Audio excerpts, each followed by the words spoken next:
Hi every pony, Senior Sergeant Icy Knight here. Night Patrol 2, Awakening, Chapter 2, A Long-Awaited Message. Things certainly have changed, murmurs Luna, as she and Celestia climb up the tall stairs to the museum, their first stop of the day according to Timekeeper, and perhaps a good place for her to visit. It was one thing to read about the events she missed on the moon, but entirely different to have the actual artifacts and ponies who have been studying history for a career be present for the opening of the museum. She was actually looking forward to this public event. If nothing else, it was nice to spend some time with Celestia outside the castle. Her sister was constantly busy with the daily affairs of the kingdom, and she was always locked up in the library trying to learn as much as she could about the workings of this new age. "Ah, good morning, your highnesses," greets a white unicorn stallion with a blue mane and mustache. He was of noble-looking descent, wearing a funny little round glass over one of his eyes, a monocle, if Luna was not mistaken. The stallion shook hooves with Celestia, and then turns to do the same with her. "This is Fancy Pants, the owner of the museum," states Celestia, with a hint of pride in her voice, suggesting that Fancy Pants was a pony of great stature in her eyes, and not just for his noble blood. "He is one of Cantot's most influential ponies, and has helped me more times than I can count with public projects and the like. He is a good pony to have as a friend." "I see," Luna replies, evenly not sounding overly excited, nor disinherited as that would be rude. Sizing up the stallion before her, Luna concludes he at least seems likable for a noble, but she would hold off any more judgment till she got a better grasp of his character. "I am interested in your historical collection building. Would you be so kind to begin the tour?" Fancy Pants gave a polite smile. "Of course. Every pony is inside waiting already. I apologize for holding your majesties up. I know you are both very busy." "Not particularly," Luna voiced internally, again not wanting to be rude. They followed Fancy Pants inside, meeting a crowd of important-looking ponies, or ponies that like to think themselves important. Luna had to give Celestia credit. It took over 1,000 years, but her sister finally managed to wrestle complete control of the nation. There was no council or anything to second-guess her or plot against her. Instead, she turned the nobles' attentions to the public, having them spend their wealth for the common ponies through various means, rather than fight for political power. Whether or not it was a good thing her sister had complete control would remain to be seen, especially once Luna regains her power and took back her throne. Hopefully, Celestia stood by her desire to rule together again. Those were thoughts for another time. Today, she was here to learn. The first exhibit was about zebras and their history and how they grew into a network of tribes, united but separate, to ward off outside invaders. Along the walls were jugs, masks, and various artifacts, and artwork depicting points in time. Luna was interested in their military achievements, advancements. The short spear was a trademark of the zebra, but they also added bits of light armor made of bones and carved wood. The picture of a young zebra mare looked quite imposing in the full suit, though it would still be primitive by equestrian standards. The armor did have a very intimidating look to it that she admired. Maybe they could use that in their own armor. Shiny gold was not as intimidating as wearing a skull on your head.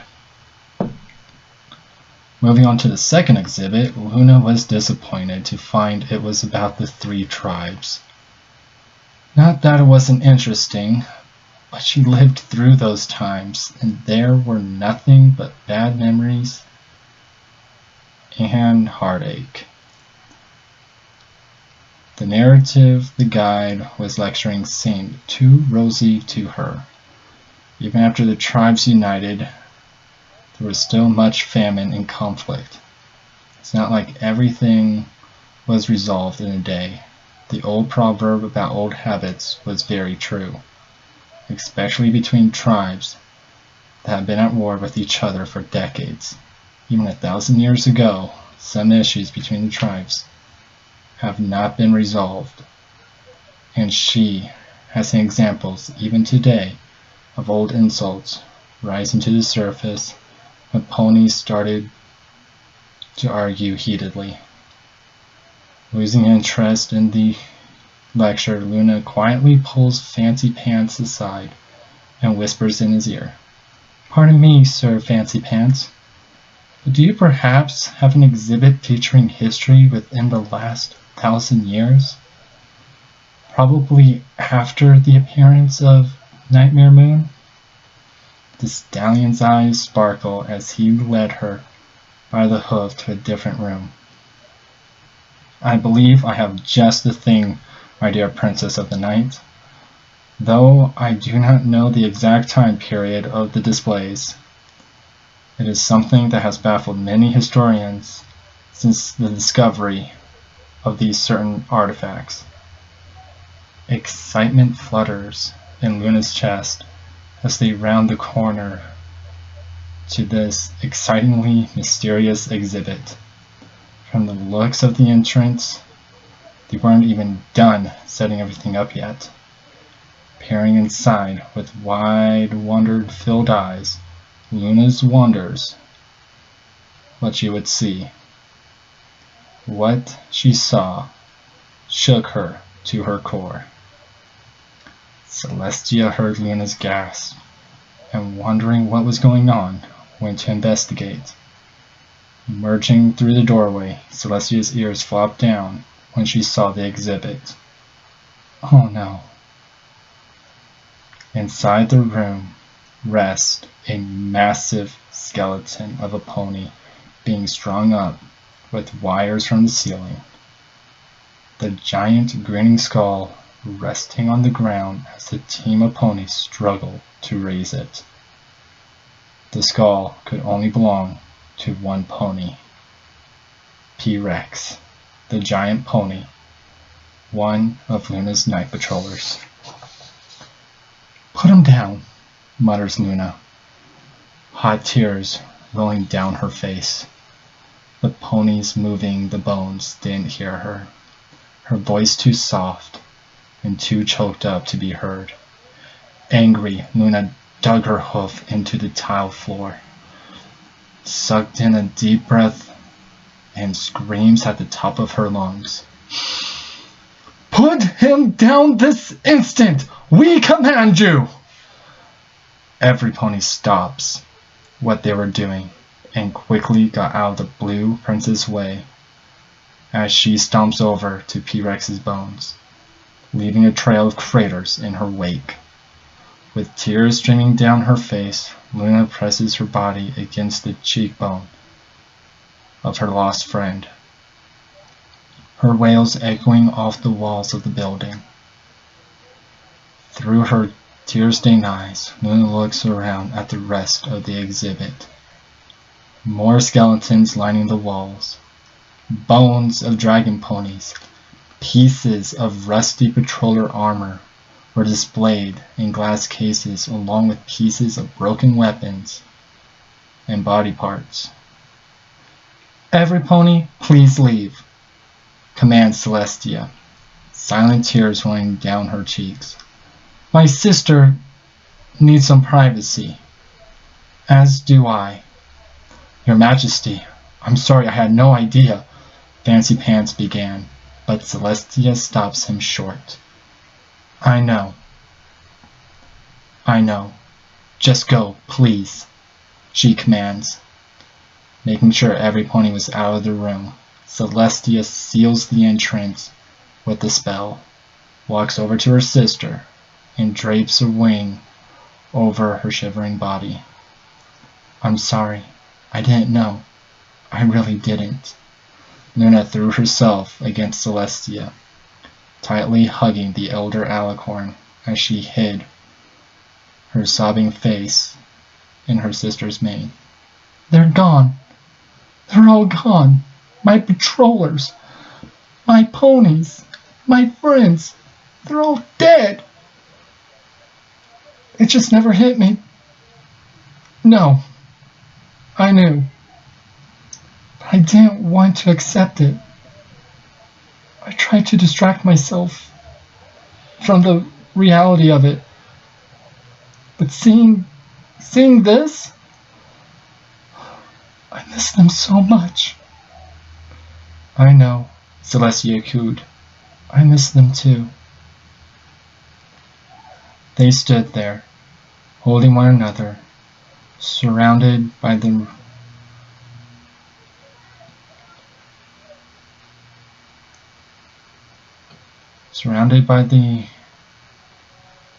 remains of their forgotten friends, the lost piece of evidence they had ever existed beyond their memory. When Luna's cries stopped, the small alicorn stepped away from her sister's embrace, with fire in her eyes. Fancy Pants paces outside the exhibit. Worry echoed on his face. He had no idea the princess would have such a reaction to the exhibit. He wonders why. No, that was not his business. Truth be told, it should be obvious. To Princess Luna, those weren't just bones. She had known the gender of the giant, something researchers had spent months debating before finally concluding the gender of the bones was a male pony. By what they knew, Princess Luna had known the moment she saw the giant, meaning the giant had been a pony she had known. Dear gads, I hope I can set this right, Fancy mutters, worrying this could damage his relations with the princesses. From the other room, out walks Princess Celestia, looking as regal as always, that Fancy could tell she was not her normal self. He's come to pick up when the princess was being genuine and when she was acting. Right now, she was acting. "I'm so sorry. If I had known..." "It's all right, Fancy. It's understandable you couldn't have known. I bear no ill will, and neither does Luna. But I would suggest you don't push that too hard." Fancy breathes a sigh of relief. "Well, if there is anything I can do, please just ask." Celestia's smiles widened, her eyes darting to and fro. Was the princess nervous? Fancy wonders. "You say anything. But I'm a pony of my word, princess. Please just ask, and I will do all I can to help." "Since you're offering, there is something," said Celestia, with rising nerves. She hated to do this to Fancy. She really did. Those bones were probably very expensive. but it was for her sister. We're going to need the bones. All of them. Fancy's eyes widened, the numbers running through his mind at a mile a minute. Yet the price of the prince's friendship, for both personal and professional reasons, outweighed the numbers. Consider them a gift for the unintentional heartache of Princess Luna. I shall have the best ponies available to take them to wherever she wants. Does that include the ever-free forest? Fancy's ears flattened. I suppose for a few more bits? Yes. I will remember this, my friend. Your kindness and generosity will be rewarded, promised Celestia, as she passed the stallion on the shoulder. And not just for me, but my sister as well. You've given her something no pony could. What is that? Celestia smiles. Closure. Fancy was puzzled by the statement, but chose to nod along with it. It wasn't his business. He was just glad to be of help. Shall we continue with the tour? My sister will be busy for the remainder of it, and we mustn't keep the others waiting. Of course. Allow me to lead the way. Back in the exhibit room, Luna was busy gathering the bones of her fallen comrades, taking great care not to damage them as she laid them in the center of the room. Horn glowing brightly with magic, she began to circle the pile of bones, chanting as she did. With her magic still weak, she would have to resort to more primitive magic by drawing a magic circle and calling on magic that lay within the earth. Once the circle was complete, she stood at the start point and envisioned the place she wanted to go. What are you doing? A shrill voice angrily yelled, her concentration broken. The magic circle broke and disappeared. With raising anger, Luna looks to the pony. No, the fool that interrupted her. The pony in question was a thin stallion, standing just a few inches taller than her. With the mane half-past bald, he wore glasses and carried an air of self-importance, reminding Luna of the noble blood families. She hopes this was not one of their descendants. She met blue blood the other day, and she was not impressed. I am taking my friend's remains for a proper burial. Who are you? The stallion looked aghast. Me? How can you not know me? I am the world-renowned Professor Cliff Hoofen, archaeologist and discoverer of these fascinating bones. With them, I was able to cement my theory of dino ponies and bring the mythical giant pony to reality. I will not have my work tarnished by some Princess Luna, I finally found you, interrupts Goodnight as he trots across the tile floor.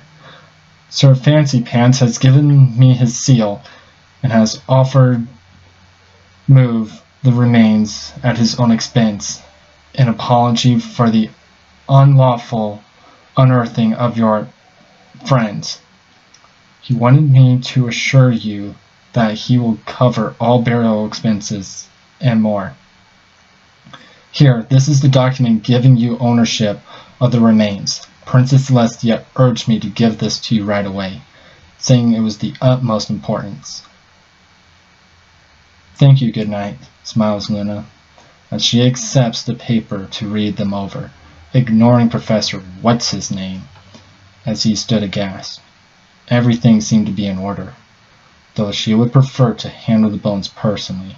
It would be rude to refuse Fancy Pants' gesture. He seemed like a likable enough pony. She would definitely have to reward him for his chivalry. Well, as you can see, these documents, Professor, you will simply have to find some new research. Besides, your theory was wrong anyways. I'm sorry to inform you. The bones over there are not dino bones, whatever those are, but rather dragon ponies, and the giant pony, while being a giant pony, is not some missing link to some lost tribe. Rather something entirely different. And what would that be? What possibly could this be if not proof a giant pony tribe? The professor demands angrily, as Luna and Goodnight walk away to rejoin the tour. Luna decides to give the professor some leeway with his tone, as she just stripped him of his life work. Still, Luna felt the need to correct him one last time.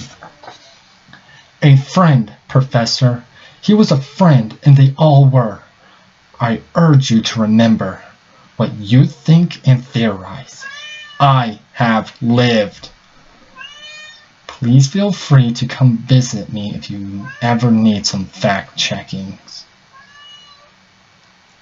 You really dropped the mic on him, Princess, snickers Goodnight, imagining the princess in shades and a backwards cap.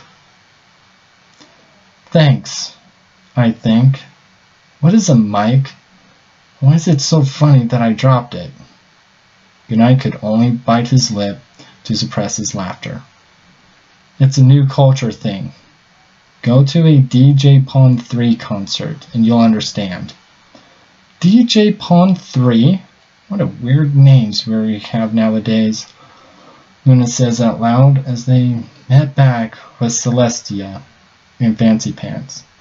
She exchanges strained smiles with the two, still trying to reel in her emotions. Together, they continue viewing the museum, but thankfully no further emotional outbursts. Come along, Your Majesties. It is nearly time for the parade, Timekeeper announces, leading the royals towards the exit. From the hallway, Hoofing growls as he watches the princess and her guard leave. Seething, he stomps out of the exhibit room in a huff as Fancy's little helpers came to collect the bones. They could have the darn bones. He still had his other discovery in Hoof, and no pony was going to take it from him. You there! He shouts at some museum staff lounging around the storage room. Help me move this to my private residence. The ponies nod and quickly set about lifting the giant black statue of two alicorn-like ponies locked in conflict. Another recent discovery from the southern plains where he had found the bones. He had no clue what kind of relic this was, only that it hummed with magic, the surface of the structure turning from hot to cold every second. It was sure to be the biggest discovery of his career once he found out the secrets behind it. And no pony was going to take it away from him. No pony. Not even the princesses. The time for the second public event was on, and it had Luna's stomach in knots. She and Celestia were to appear in the parade. A parade to celebrate her return. The city of Canterlot's citizens. Such like they did in Ponyville. There was no real reason to be nervous. She was not afraid of the crowds or anything. Just the fact she didn't see the point of it. Every pony knew she was back. So why the big need to put her up on such a grand stage? Also, if she were honest, the fact she still held her weakened form bothers her. If she were to appear in public, it should be as she was when she was filled with power and magic, not looking like a lanky teen that just reached marehood. She wonders if this was Celestia's idea to soften her image to the public. Her eyes wandered over to her sister, who was busy waving to the crowds as they slowly moved along the streets. Luna caught Celestia's eye for a brief moment, and they share a brief stare down. Reluctantly, Luna gave up, smiling and waving to the crowd. But this was not over. From inside the crowds along the street, two small figures ran between the legs of the taller ponies. The two peek out from time to time, catching glimpses of their target, Princess Luna. "That's her! That's her!" The young colt of the two excitedly point out. Quickly he pulls his companion along through the forest of legs in order to keep pace with the princess's float. "We won't get there near her. Just give up already," the colt's companion, a young pink filly, complains. "No, Granddad's counting on me," the colt retorts hotly as he ran ahead of the float. Carefully he spread his wings and aims for the platform in front of the princess' mobile thrones.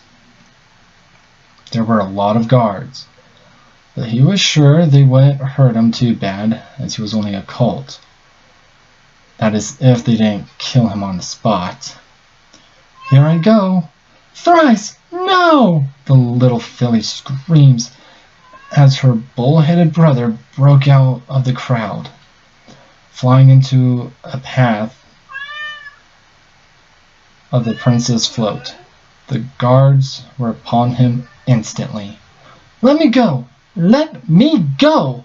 I have to tell Princess Luna something really important," the young gray colt exclaims as the guards wrestle him down. He stares at the princess his grandfather had told him about. She was a bit different from what he described, but that might because of how old his grandfather was. Either way, he had a message to deliver, and he only had this one chance to say it. Taking a deep breath, he screams at the top of his lungs, 303! I have a message from Night Paroler 303! Stop talking nonsense, kid. Goodnight growls, finally wrestling the kid under control. The colt sure was strong for being so small. The princess doesn't have time for your games. Let him go! All the guards froze and turned to Princess Luna, who had left her throne, and to approach them. They stood dumbstruck, even Goodnight, as they couldn't comprehend their princess's order. This cult disrupts a public event, and they were just supposed to let him go because he shouts out a few words and numbers? Has the princess gone mad? Goodnight gulps loudly as Luna approached. Your Highness, I'm disappointed, Goodnight, Luna said in a low tone. Soldiers do not question their orders when they trust their leaders. Your hesitation shows you do not trust me. This matter will be discussed later. I have much more pressing things to attend to. Luna kneels down and lifts the colt up by the scruff of his neck with her mouth, setting the little guy properly on his hooves. Are you hurt? No, ma'am, the colt salutes proudly. Luna grins. Good to hear. I'm to understand you have a message for me. Please state your name and relay your message. The little colt puffs out his chest and stood proudly before the princess. I am Thrice the Fifth. I have an urgent message from my great-great-grand stallion, Patroller 303, Thrice the First. I am to bring you to him as soon as possible. We need to hurry. He doesn't have long left.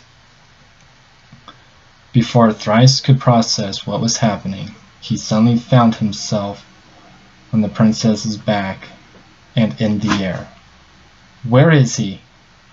Camelot General Hospital, replies Thrice. Luna took to the sky, looking for the large red cross that identified the hospital.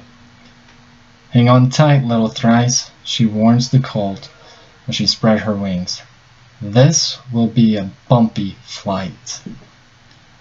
Windows shatter as Luna took off, flying as fast as she could towards the big white building. She came barreling through the front door, still in mid-flight as her hooves touched the tile ground. Thrice yelling out which way to go as they barrel through the hallways, till he finally yells for her to stop in front of room number 303. How ironic. Letting the little colt off her back, Luna enters the room. Inside, a dozen ponies stood around the bed in the center of the room. Ponies she first mistook for bat ponies, but quickly realized there was a hint of dragon in their blood, as some of them were sporting small, barely noticeable patches of scales along their spines. They part ways for her, giving small little head nods as she passed. When she reached the bed, she couldn't help but gasp. There, withered and old, was Thrice, Patroller 303, one of the triplets, one of her ponies, one of her friends. Thrice? Thrice, is that you? She gently asked, placing her hoof in his open claw. His claw twitches and tightens around her hoof. His gasp was weak, so very weak. He had none of his strength of his youth left. That was no surprise. He had to be almost as old as her now. Tears fell from her eyes. She couldn't believe he lived this long. The old dragon pony's eyes opened, gray and faded, a smile playing on his lips as he opens his mouth to speak. Thrice, reporting in, Princess. His breathing was labored. He was using everything he had just to keep talking to her. I'm here, Thrice. It's okay, I'm here. You can rest now. No, Thrice moans, his voice hoarse, as the machines next to his bed began to scream loudly with a horrible buzzing sound. One last mission. Must finish mission. Waited so long. Luna held his claw tightly between her hooves, putting up a protective shield to keep the nurses and family members away and to silence that horrible buzzing. What mission, Thrice? What is it you need to do?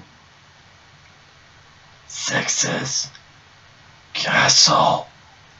3 keys. Open the door. Allure. Nightingale. Applejack. Sixes? Is Sixes alive? Thrice! Thrice, tell me!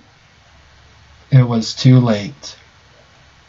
The dragon pony was gone, his claw slipping away from her hoof, limp and lifeless. Luna steps back allowing Thrice's family to surround him in moaning. The old dragon pony died with a smile on his face. His mission was complete. Luna removes herself from the room, unable to face Thrice's family. She had stolen away his last moments from them. They probably didn't understand the significance of those moments, but nonetheless, she had taken them. "Princess Luna?" a voice hastily asked.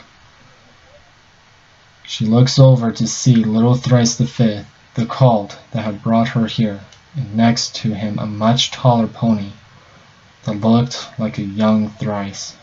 No doubt, this was Thrice the Fourth, Thrice's great-grandfoal. "Yes?" Thrice the Fourth coughs, looking rather nervous. "I want to thank you for coming. I have to say, none of us believed Great-Granddad when he said he was waiting for the Princess of the Night to return. I suppose he was in luck. Fifth here did believe him, and is apparently young and stupid enough to charge out into the streets during a royal parade to get your attention."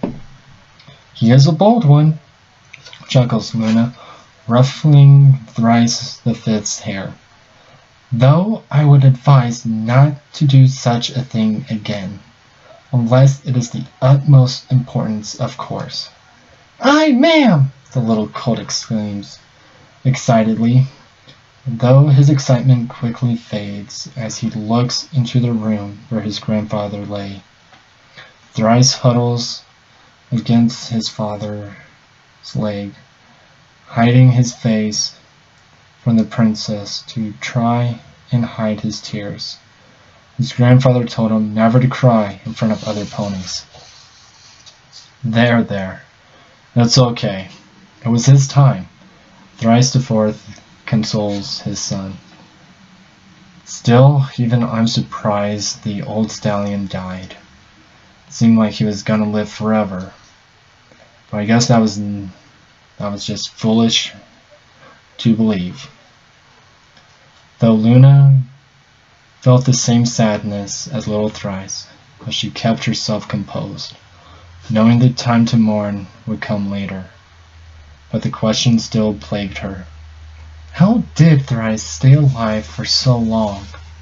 I know dragon ponies can live for several hundred years, but how did Thrice live so much longer than the others of his kind? Thrice the Fourth hands his son over to a mare that could only be the foal's mother, and gestures for Luna to follow him. She did as Thrice explained. The old stallion told us all stories about his life, as all old stallions do. He told us about his brethren, and they discovered they could slow their aging by entering a deep sleep as dragons are known to do. He said it was simply a matter of timing for him. He fell asleep 500 years earlier than the others, never waking up once, thus dramatically slowing his aging. He met some of his brethren when he woke as they were passing through the final stages of their life. He retained some youth, probably aging 50 years in his sleep, yet still appearing relatively young. He quickly got to work courting mares and popping out foals like no tomorrow. He gave all the firstborn colts the name Thrice, and it became sort of a family tradition.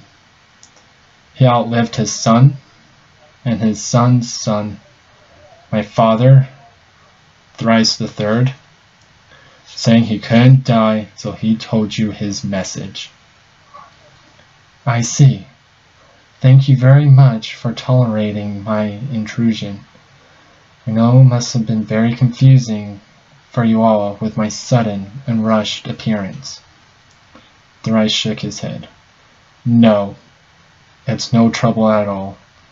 Seeing you again must have been the happiest moment in the old stallion's life. When he was hospitalized, he was really troubled by the prospect of not seeing you again.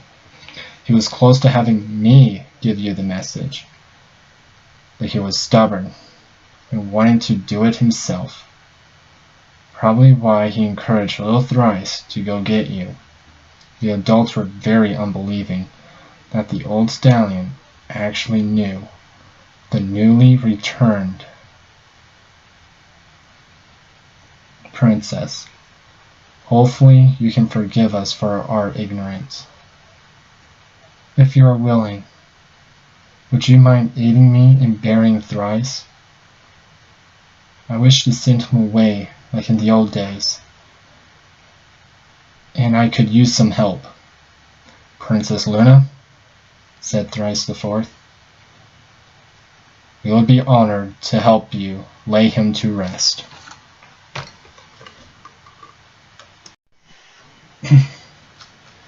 Evening fell over Equestria. The moon was shining high in the night as a crowd of ponies gathered in the courtyard of the castle of the Two Sisters, in great numbers. Luna was amazed by how large Thrice's family was, counting over 200 ponies, ponies that braved the dangers of the Everfree, to come and lay to rest their sire. For without him, none of them would be here this day. Of course, Luna personally ensured their protection by guiding them here with a few guards to help. The bones of P. Rex and all those who had been on display were also here, delivered by Fancy Pants ponies, with the pony himself in attendance, saying he would like to pay his respects. A gesture she could not tell was genuine or political, but he seemed sincere. That was enough for her. Even Celestia was here, after dealing with the fallout of the parade being interrupted, and hearing the situation, the elder Alicorn cleared her schedule to attend, something Luna was very grateful to her sister for. Standing in front of the recently dug graves, Luna levitates the bones of the Night Patrol ponies first, wishing she knew who they were, to give praises for their service to her and Celestia and Equestria as a whole. Sadly, they would be only ever remembered as headstones of unknown heroes. Next was P. Rex. The giant pony's bones were heavy and hard for her to move, but Luna was determined to put him to rest personally. Once P. Rex remains were in their proper place, she looks the final pony to be laid to rest. Thrice. Thrice's body was covered in a midnight blue cloth, his helmet resting between his claws. It had been his only memento from his days as a patroller. Levitating his casket, Luna laid him to rest and turned to the gathered ponies. She stares at them, and they stare back, waiting for her to speak.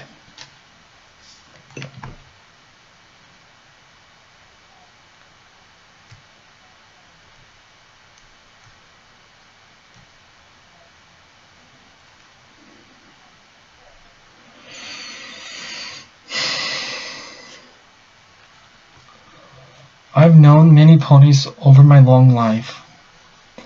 I am sad to say not all of them have a special place in my heart.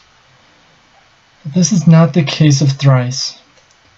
Once, a long, long time ago, Thrice and his brothers Trinity and Terrifica served under my command. They were strong, loyal ponies that had a habit of being reckless in battle. Yet together they stood strong and they fought as one. In one of our major battles, they had my flank. They kept me safe as we breached the enemy stronghold to rescue our friends. I'm embarrassed to admit it, but at that time, if it had not been for the numbers on their flanks, I would not have been able to tell who was who, as they were triplets. The crowd broke out into a subdued chuckle. The dreadful atmosphere lifted just a little. If that wasn't bad enough, sometimes they would wear cloaks and pretend to be one of the others to confuse me. They were pranksters, and well as warriors, and I have much admiration for them, and I'm proud to stand here before you all and tell their story. I do not know the life Thrice lived after my imprisonment on the moon, but looking at you all here today, I can safely say it was a life well lived, though I know there must have been trying times and troubles, as with all families. It is the love we have for one another that forged the bond greater than anything we can ever imagine. I would like to conclude this service in the traditional way. If it would please, join me in song. Taking the place of alto, Luna stood tall and proud and began to sing, the crowd following her lead.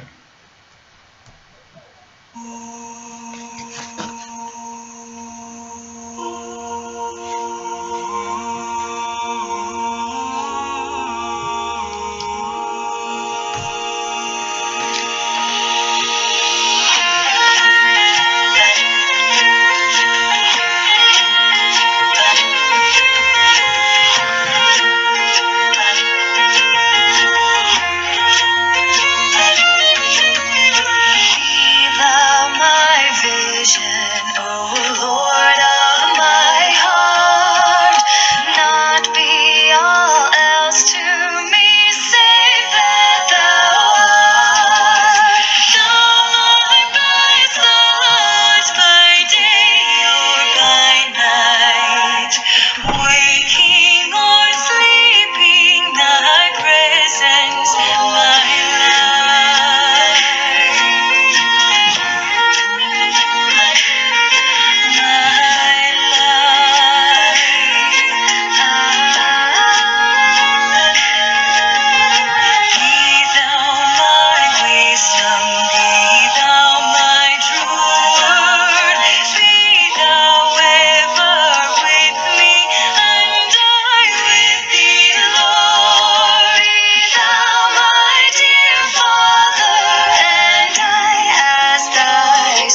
Once the song ended, and the crowd began to file out to go home, Luna ducks from sight and enters the old castle.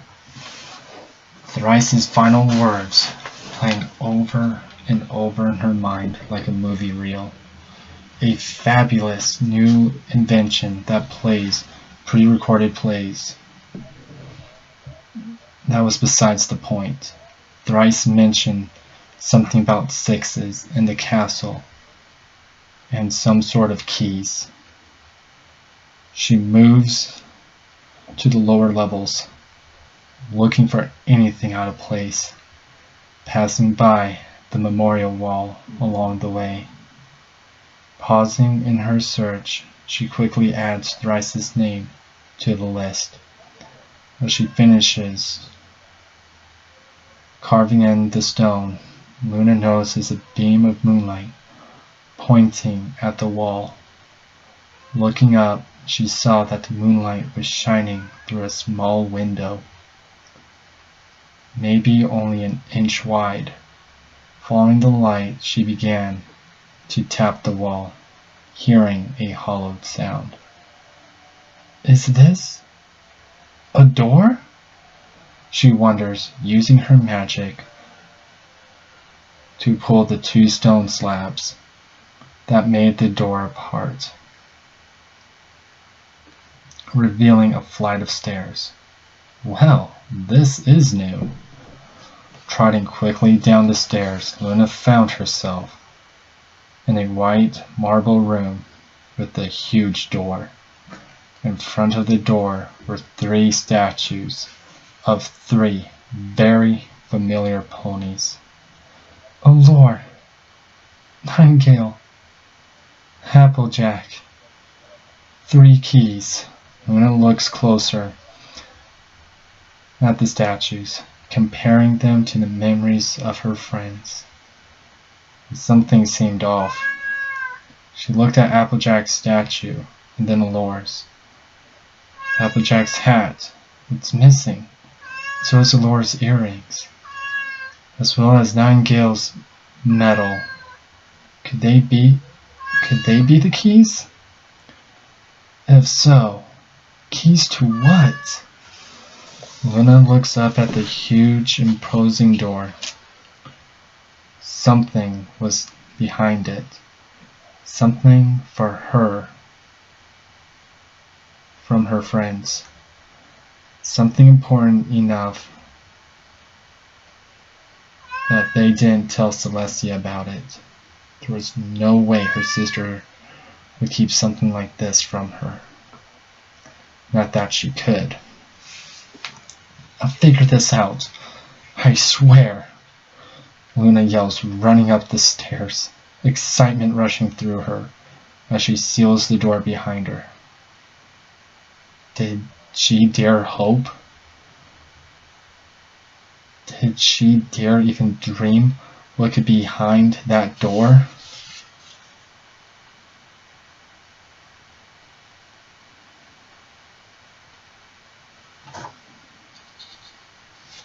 To be continued.